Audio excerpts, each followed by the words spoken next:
So much I want to say. So much I want to say. So much I want to Function at their meeting, the 10 have nothing to offer but words.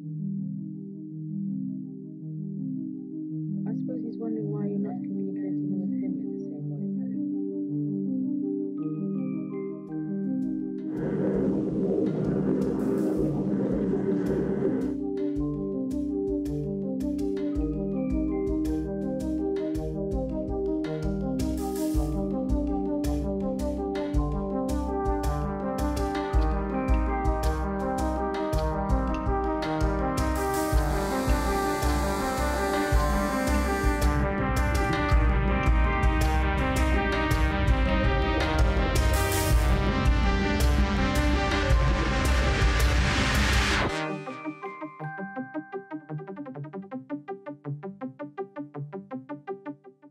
Mona Hatoum explores a variety of art forms. Performance and video art utilize her body to draw attention to the relationship between her body and the political structures of the world.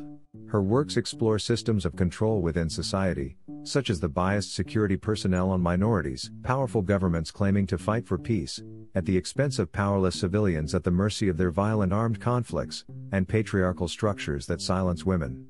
Her minimalist surreal sculptures and installations of found objects and industrial materials are often portrayed as elegant and harmless yet menacing and maleficent, arousing one's imagination of threat, instability and turbulence. They wreak themes of exile, displacement, disorientation and loss. Her uncanny two-faced works makes viewers question all the things they take for granted. What is home? What is security?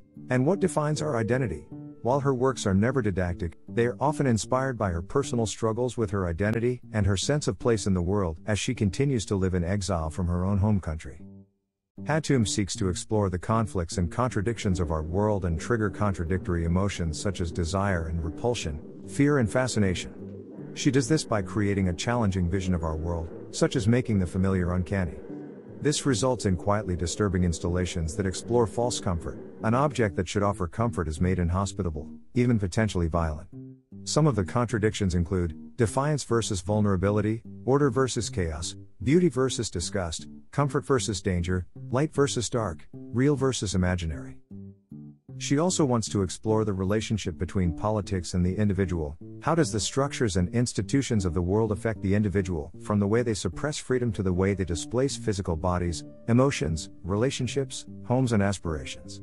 She wants to question the barriers that keep humans divided or enclosed. The types of barriers in question are physical, mental, ethnic, cultural, sexual, religious, economic. Hatoum uses abstract geometric shapes to direct attention towards the material and formal qualities of the work, which tend to contradict each other, bringing about her key themes and ideas. For instance, in Impenetrable, her material is hung in straight lines, arranged repetitively. From afar, viewers would see a cube made of light material, building the desire to enter the space and caress the hanging lines. Upon closer inspection, viewers would be shocked by the material, dangerous barbed wires that would easily draw blood on anyone who enters the cube.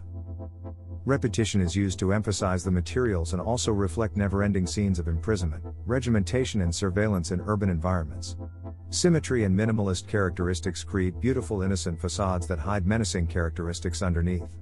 Scale is sometimes manipulated to create uncanny and dissonant feelings. Domestic objects like a cheese grater or a rotary food mill are enlarged to human size to conjure potentially violent scenes. Hatoum was influenced by ideas of French philosopher Michel Foucault. He argues that in modern industrial society, people are controlled using techniques used in prison, one of which is hierarchical observation. People are made to believe that they are under constant observation even though they are not. Hence they are controlled through surveillance into docile bodies who behave in accordance to the rules of structural institutions. He saw this happening in factories, military regiments and schools. He believed that any built environment, especially in urban areas, are not made to allow people to thrive, but to control. Issues of control and surveillance as close to her as her home country Palestine was under constant threat by Israeli military forces. As a child, her Palestinian accent was made fun of by schoolmates in Lebanon, as though she had to conform to the standards set by the country in order to live properly. She understands the power of institutional structures in determining boundaries, to force people to conform, at the expense of their identities. In a seemingly free, capitalist and democratic world, one must either obey or face the consequences. In her video and performance works, Hatoum transforms her body into an instrument for inspection as she struggles with her identity, as it is in a constant state of flux due to its geopolitical position in the world. She explores the body as a battleground of contradictions. If all bodies are equal, why does a man have power over a woman's voice? If displaced personnel are still humans, why are they treated differently and sometimes too objectively, like a number?